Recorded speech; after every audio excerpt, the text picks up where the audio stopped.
Hello friends, welcome back to my channel. কেমন আছেন আপনারা সবাই? শেষ করে দুজনে চলে গেছিলাম বাজারে। অনন্যার কিছু কেনাকাটা করা ছিল, সেগুলো আজকে কিনবে। আমার পরীক্ষা শেষ হইতেই তো বিকাল হয়ে গেছিল, এই জন্য অনন্যা দাঁড়িয়েছিল। ও আজকে সকালবেলা কলেজে এসেছিল, ও কেনাকাটা করবে, সেজন্য আমার জন্য ওয়েট করছিল যে আমার পরীক্ষা শেষ হলে তারপরে দুজনে মিলে একসাথে কেনাকাটা করব। তাই আমিও পরীক্ষা শেষ করে তাড়াতাড়ি করে চলে এসেছি ওর এখানে।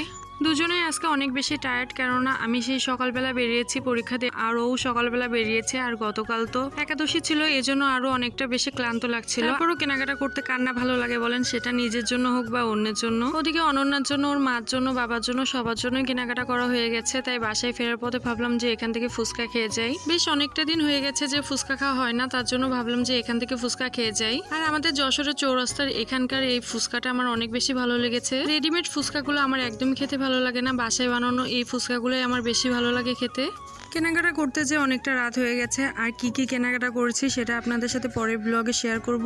আমার নিজের জন্য কিছুই কেনা হয় নাই, ওদের জন্যই কেনা হয়েছে। প্রায় 3-4 ঘন্টার মতো অনন্যা ওয়েট করেছিল ওর ক্লাস শেষ করার পরেও।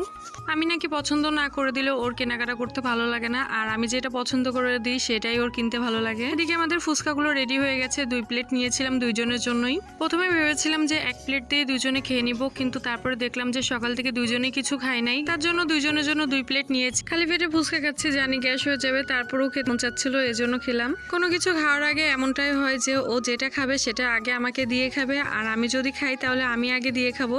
কিন্তু আমি বারবার করে বলছিলাম যে আগে তুই খাবি তারপর আমি খাবো, কিন্তু আমাকে আগে না দিয়ে ও কিছুতেই খেতে যাচ্ছিল। কিন্তু আমার ক্ষেত্রে তো তেমনটা, আগে ও না খেলে আমি খাবো না।